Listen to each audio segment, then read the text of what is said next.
അനുഗ്രഹിക്കപ്പെട്ട നല്ല സമയത്തിനായി ഞാൻ ദൈവത്തെ സ്തുതിക്കുന്നു, സ്തോത്രം ചെയ്യുന്നു. ദൈവവചനം ശ്രവിച്ചുകൊണ്ടിരിക്കുന്ന എല്ലാ ദൈവമക്കൾക്കും വീണ്ടും വരാമെന്നരുളി ചെയ്തവനായ കർത്താവായ യേശു ക്രിസ്തുവിൻ്റെ തന്നെ നാമത്തിൽ ഞാൻ എൻ്റെ സ്നേഹവന്ദനം അറിയിക്കുന്നു. ഇന്നത്തെ അല്പസമയത്തെ ചിന്തയ്ക്കായി 105 സങ്കീർത്തനം 8 വാക്യം നമുക്ക് വായിക്കാം. അവൻ തൻ്റെ നിയമത്തെ എന്നേക്കും താൻ കൽപ്പിച്ച വചനത്തെ 1000 തലമുറയോളവും ഓർക്കുന്നു. അനുഗ്രഹിക്കപ്പെട്ട വേദവാക്യമാണ് നാം കേട്ടത്. ഓർമ്മക്കുറവുള്ള അനേകം മനുഷ്യരും ദിവ്യത്വമുണ്ടെന്ന് അവകാശപ്പെടുന്ന മനുഷ്യദൈവങ്ങളുമുള്ള ഭൂമിയിലാണ് നാം ജീവിക്കുന്നത്. എന്നാൽ ഇവിടെ ഇതാ യഹോവയായ ദൈവം അഥവാ കർത്താവായ യേശു ക്രിസ്തു പറയുകയാണ്, തൻ്റെ നിയമത്തെ എന്നേക്കും താൻ കൽപ്പിച്ച വചനത്തെ 1000 തലമുറയോളവും ഓർക്കുന്നു എന്ന്. ഈ വാക്യം സങ്കീർത്തനക്കാരൻ എടുത്തിരിക്കുന്നത് അഥവാ താൻ ഈ കാര്യം മനസ്സിലാക്കിയത് ന്യായപ്രമാണത്തിൽ നിന്നുമാണ് എന്ന് നമുക്ക് മനസ്സിലാക്കുവാൻ കഴിയും. കാരണം പുറപ്പാട് പുസ്തകം 20-ാം അധ്യായം 4 മുതൽ 6 വരെയുള്ള വാക്യങ്ങളിൽ ഇപ്രകാരം രേഖപ്പെടുത്തിയിരിക്കുന്നു: ഒരു വിഗ്രഹം ഉണ്ടാക്കരുത്. മീതെ സ്വർഗത്തിലെങ്കിലോ താഴെ ഭൂമിയിലെങ്കിലോ ഭൂമിക്ക് കീഴെ വെള്ളത്തിൽ എങ്കിലുമുള്ള യാതൊന്നിൻ്റെയും പ്രതിമയും വരുത്. അവയെ നമസ്കരിക്കുകയോ സേവിക്കുകയോ ചെയ്യരുത്. നിന്റെ ദൈവമായ യഹോവയായി ഞാൻ തീഷ്ണതയുള്ള ദൈവമാകുന്നു. എന്നെ പകയ്ക്കുന്നവരിൽ പിതാക്കന്മാരുടെ അകൃത്യം 3-ാമത്തെയും 4-ാമത്തെയും തലമുറ വരെ മക്കളുടെ മേൽ സന്ദർശിക്കുകയും എന്നെ സ്നേഹിച്ച് എൻ്റെ കൽപ്പനകളെ പ്രമാണിക്കുന്നവർക്ക് 1000 തലമുറ വരെ ദയ കാണിക്കുകയും ചെയ്യുന്നു. തൻ്റെ നിയമമാണ് പാപം ചെയ്യരുത്. അഥവാ മനുഷ്യൻ്റെ രൂപത്തിലോ മൃഗത്തിൻ്റെ രൂപത്തിലോ പക്ഷി, പാമ്പ് എന്നിവയുടെ രൂപത്തിലോ സ്വർഗത്തിലെ ഏതെങ്കിലും രൂപത്തിലോ വിഗ്രഹമുണ്ടാക്കുകയോ വിഗ്രഹത്തിലേക്ക് തിരിയുകയോ ചെയ്യരുത് എന്നത്. ഈ നിയമം ലംഘിച്ചാൽ അത് സ്വർഗത്തിലെ ദൈവത്തെ പകയ്ക്കുന്നതിന് തുല്യമാണ് എന്ന് നാം കേട്ട വചനങ്ങൾ നമ്മെ പഠിപ്പിക്കുന്നുണ്ട്. ദൈവം പറഞ്ഞ ഉപദേശത്തേക്കാൾ സർപ്പം പറഞ്ഞ ഉപദേശം ഹവ്വ അനുസരിച്ചു എന്നതാണല്ലോ ആദാമും ഹവ്വായും ചെയ്ത പാപം. ആ പാപത്തിൻ്റെ പ്രായശ്ചിത്തമായാണ് കർത്താവായ യേശു ക്രിസ്തു കാൽവരി ക്രൂശിൽ നമുക്ക് വേണ്ടി ക്രൂശിക്കപ്പെട്ട് മരിച്ചു ഉയർത്തെഴുന്നേറ്റത്. എന്നാൽ ഇനി നാം മുൻപ് കേട്ട പാപങ്ങൾ ചെയ്താൽ അത് ദൈവത്തോട് ചെയ്യുന്ന കൊടിയ പാപമാണ് എന്ന് നാം ഓർക്കണം. നാം മരിച്ചു കഴിയുമ്പോൾ നാം ചെയ്യുന്ന പാപത്തിൻ്റെ യഥാർത്ഥ ഭീകരത്വം നമുക്ക് മനസ്സിലാവുകയുള്ളൂ. ദൈവം ചെയ്യരുതെന്ന് പറഞ്ഞ് വിലക്കിയിരിക്കുന്ന കാര്യങ്ങൾ നാം ചെയ്താൽ നാം സാത്താൻ്റെ മക്കൾ ആയിത്തീരുമെന്ന് ബൈബിൾ നമ്മെ പഠിപ്പിക്കുന്നു. പാപം ചെയ്യുന്നവനെല്ലാം പാപത്തിൻ്റെ ദാസനാകുന്നുവെന്ന് യോഹന്നാൻ എഴുതിയ സുവിശേഷം 8-ാം അധ്യായം 34-ാം വാക്യത്തിലും പാപം ചെയ്യുന്നവൻ പിശാചിൻ്റെ മകനാണ് എന്ന് 1 യോഹന്നാൻ 3-ാം അധ്യായം 8-ാം വാക്യത്തിലും രേഖപ്പെടുത്തിയിരിക്കുന്നു. പാപത്തിൻ്റെ ശമ്പളം മരണമാണ് എന്ന് റോമർക്ക് എഴുതിയ ലേഖനം 6-ാം അധ്യായം 23-ാം വാക്യത്തിലും ഗന്ധകം കത്തുന്ന തീ പൊയ്കയാണ് 2-ാം മരണമെന്ന് വെളിപ്പാട് പുസ്തകം 20-ാം അധ്യായം 14-ും 15-ഉം വാക്യങ്ങളിലും രേഖപ്പെടുത്തിയിരിക്കുന്നു. പഴയ നിയമകാലത്ത് ഇസ്രായേൽ മക്കൾ അനേകം പാപങ്ങൾ ചെയ്തു. ദൈവം അവർക്ക് പ്രവാചകന്മാരെ അയച്ച് അവരെ പാപത്തിൽ നിന്നും രക്ഷിക്കുവാൻ ശ്രമിച്ചു. എന്നാൽ അവർ തങ്ങളോട് ദൈവത്തിൻ്റെ അരുളപ്പാട് അറിയിച്ച പ്രവാചകന്മാരെ ചിലരെ കൊന്നു, ചിലരെ അടിച്ചു, ചിലരെ ഓടിച്ചു വിട്ടു. എന്നാൽ ദൈവം തൻ്റെ ദാസന്മാരിൽ കൂടി പ്രവചിച്ചതുപോലെ തന്നെ അനുസരിക്കാതിരുന്ന ജനത്തെ ശത്രു രാജ്യങ്ങൾക്ക് വില വാങ്ങാതെ വിറ്റുകളഞ്ഞു. അങ്ങനെയാണ് യിരെമ്യാവിൻ്റെ കാലത്ത് ബാബേൽ ചക്രവർത്തി വന്ന് യഹൂദയിൽ നിന്ന് 3 പ്രാവശ്യമായി യഹൂദ ജനത്തെ ബാബേലിലേക്ക് പിടിച്ചുകൊണ്ടുപോയത്. നൂറ്റാണ്ടുകളായി യഹോവ ജനത്തോട് പാപം ചെയ്യരുത്, പാപം ചെയ്താൽ ഞാൻ നിങ്ങൾ അന്യദേശത്തേക്ക് വിറ്റുകളയുമെന്ന് എന്ന വാണിംഗ് തൻ്റെ പ്രവാചകന്മാരിൽ കൂടി കൊടുത്തുകൊണ്ടിരുന്നു. എന്നാൽ ആ കാലത്തുണ്ടായിരുന്ന കള്ളപ്രവാചകന്മാർ യഥാർത്ഥ പ്രവാചകന്മാർ പറയുന്നതിന് എതിരെ പ്രവചിച്ചു. അവർ പ്രവചിച്ചത് നിങ്ങൾക്കൊരു ദോഷവും വരികയില്ല, നിങ്ങളെ ഒരു ശത്രുരാജ്യവും അടിമകളാക്കുകയില്ല, കാരണം യഹോവയായ ദൈവം നിങ്ങളോട് കൂടെയുണ്ടെന്നായിരുന്നു.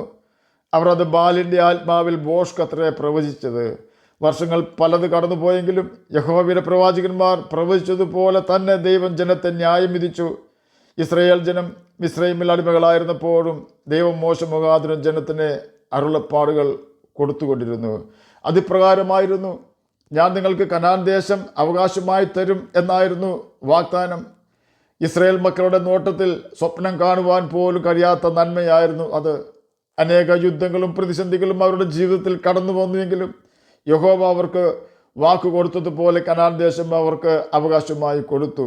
നിങ്ങൾക്ക് ഞാൻ അവകാശമായി തരുവാൻ പോകുന്ന കനാൻ ദേശത്ത് നിങ്ങൾ എത്തുമ്പോൾ അവിടെയുള്ള ദേശനിവാസികളെ നിങ്ങൾ കരുണ കൂടാതെ അവിടെ നിന്ന് നീക്കിക്കളയണം. കാരണം അവരുടെ പാപനിമിത്തം ദേശം അവരെ ഛർദ്ദിച്ച് കളഞ്ഞിരിക്കുന്നു. അതുകൊണ്ട് നിങ്ങൾ അവരോട് കരുണ കാണിക്കരുത്, അവരുമായി ഒത്തുതീർപ്പുണ്ടാക്കരുത്. എന്നാൽ ഇസ്രയേൽ ജനം ദൈവത്തെ അനുസരിക്കാതെ കനാൻ ദേശത്തിലെ ജനങ്ങളുമായി ഒത്തുതീർപ്പുണ്ടാക്കി. കർത്താവ് പറഞ്ഞിരുന്നു, നിങ്ങൾ അവരോട് ഒത്തുതീർപ്പുണ്ടാക്കിയാൽ ഭാവിയിൽ അവർ നിങ്ങൾക്ക് കണ്ണിലെ കരടും വിലാപ്പുറത്തും മുള്ളും ആകും എന്ന്.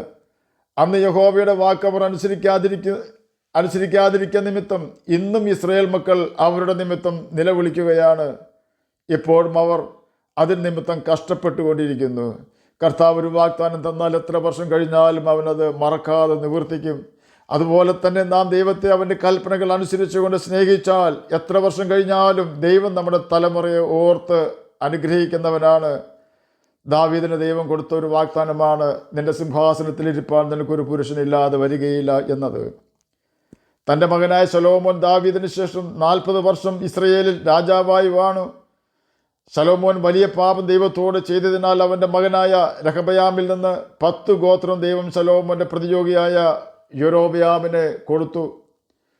തലമുറകൾ പലത് കടന്നുപോയി. ദാവീദിൻ്റെ സന്തതി പരമ്പരകളിൽ നിന്നും ജനിച്ച് യഹൂദ രാജാവായി തീർന്ന യഹോശഫാത്ത് ആഹാബുമായി സംബന്ധം കൂടി.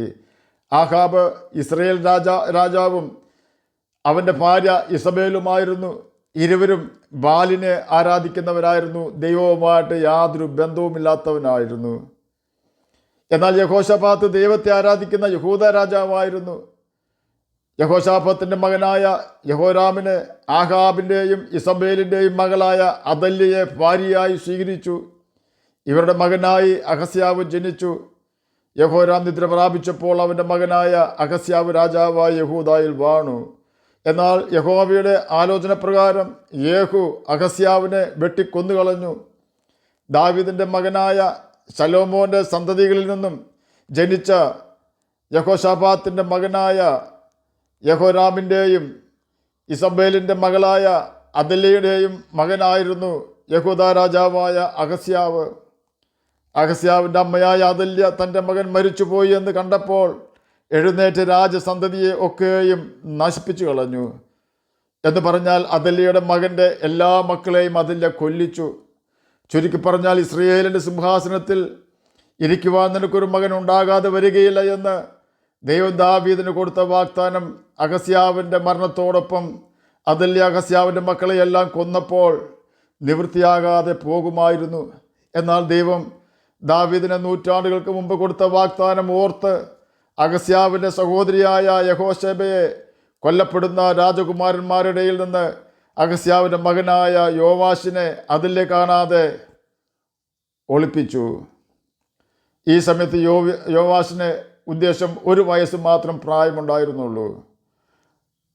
6 വർഷം യഹോശബ അവനെ ഒളിപ്പിച്ചു. അന്ന് ആലയത്തിൽ പുരോഹിതനായിരുന്ന യഹോയാദാ പുരോഹിതൻ ആ കുഞ്ഞിന് 7 വയസ്സായപ്പോൾ യഹൂദ രാജാവാക്കി അഭിഷേകം ചെയ്തു. ദൈവത്തിൻ്റെ ദാവീദിനോടുള്ള വാഗ്ദാനം ദൈവം മറന്നു പോകാതെ നിവർത്തിക്കുവാൻ അഹസ്യാവിൻ്റെ 1 വയസ്സുകാരനായ മകൻ യോവാശിനെ സംരക്ഷിക്കുവാനുള്ള ചുമതല യഹോശബ എന്ന അഹസ്യാവിൻ്റെ സഹോദരിയെ തന്നെ ദൈവം ഏൽപ്പിച്ചു. 2 രാജാക്കന്മാർ 11-ാം അധ്യായം 1 മുതൽ 21 വരെയുള്ള വാക്യങ്ങളിലാണ് ഈ കാര്യങ്ങൾ രേഖപ്പെടുത്തിയിരിക്കുന്നത്. എന്നെ കേൾക്കുന്ന പ്രിയ ദൈവമകനെ, ദൈവമകളെ, കർത്താവ് ദൈവവചനത്തിൽ കൂടി അത് അനുസരിക്കുന്നവർക്കായി അനവധി വാഗ്ദാനങ്ങൾ തന്നിട്ടുണ്ട്. നാം ദൈവകൽപ്പനകൾ അനുസരിക്കുന്നുവെങ്കിൽ എത്ര വർഷം കഴിഞ്ഞാലും ദൈവം തന്നിട്ടുള്ള വാഗ്ദാനം അവർ നിറവേറ്റുക തന്നെ ചെയ്യും. അതുപോലെ തന്നെ നാം ദൈവവചനത്തിൽ രേഖപ്പെടുത്തിയിരിക്കുന്ന ദൈവം വെറുക്കുന്ന പാപം ചെയ്താൽ നിശ്ചയമായും ദൈവം പാപത്തിന് ശിക്ഷ വിധിക്കും എന്ന് നാം ഓർത്തിരിക്കണം. അത് 105-ാം സങ്കീർത്തനം 8-ാം വാക്യത്തിൽ രേഖപ്പെടുത്തിയിരിക്കുന്നത് പോലെ അവൻ തൻ്റെ നിയമത്തെ എന്നേക്കും താൻ കൽപ്പിച്ച വചനത്തെ 1000 തലമുറയോളവും ഓർക്കുന്നു. ദൈവം തൻ്റെ വചനം നിശ്ചയമായും ഓർക്കുകയും നിവർത്തിക്കുകയും ചെയ്യുന്നവനാണ്. ആകയാൽ നമുക്ക് കർത്താവിൻ്റെ കൽപ്പനകൾ അനുസരിച്ച് നിത്യജീവനാവകാശികളായി തീരാം. അവൻ്റെ കൽപ്പനകൾ അനുസരിച്ച് നമുക്ക് അവനെ സ്നേഹിക്കാം. അവൻ്റെ കൽപ്പനകൾ അനുസരിച്ച് നമുക്ക് അവൻ്റെ സ്നേഹത്തിൽ വസിക്കാം. അതിന് കർത്താവ് നമ്മെ സഹായിക്കട്ടെ എന്ന് പ്രാർത്ഥിച്ചുകൊണ്ട് ഞാൻ എൻ്റെ വാക്കുകളിൽ നിന്ന് വിരമിക്കുന്നു. നമുക്ക് പ്രാർത്ഥിക്കാം. ഞങ്ങളെ സ്നേഹിക്കുന്ന സ്വർഗീയ പിതാവേ, നല്ല വചനത്തിനായി അങ്ങയെ സ്തുതിക്കുന്നു, സ്തോത്രം ചെയ്യുന്നു. എന്നെ കേൾക്കുന്ന ഏതെങ്കിലും പ്രിയപ്പെട്ടവർ അങ്ങേ അറിയാതിരിക്കുന്നെങ്കിൽ അങ്ങയെ തിരിച്ചറിയുവാൻ തക്കവണ്ണം കൃപ അവർക്ക് കൊടുക്കണമേ. അങ്ങയുടെ വചനം വായിക്കുവാനും ഗ്രഹിപ്പാനും അതനുസരിച്ച് ജീവിപ്പാനും അടിയനെ കേൾക്കുന്ന അങ്ങയുടെ കുഞ്ഞുങ്ങളെ സഹായിക്കണമേ. രോഗത്താൽ ഭാരപ്പെടുന്നവർക്ക് രോഗസൗഖ്യം കൊടുക്കണമേ. സമാധാനമില്ലാത്തവർക്ക് സമാധാനം കൊടുക്കണമേ. പഠിക്കുന്ന കുഞ്ഞുങ്ങൾക്ക് പഠിക്കുവാനുള്ള ബുദ്ധിയും ജ്ഞാനവും ഓർമ്മശക്തിയും കൊടുക്കണമേ. പ്രാർത്ഥന കേട്ടതിനായി സ്തോത്രം. യേശുവിൻ്റെ നാമത്തിൽ തന്നെ ആമേൻ. കർത്താവ് എല്ലാവരെയും അനുഗ്രഹിക്കട്ടെ. സ്തോത്രം.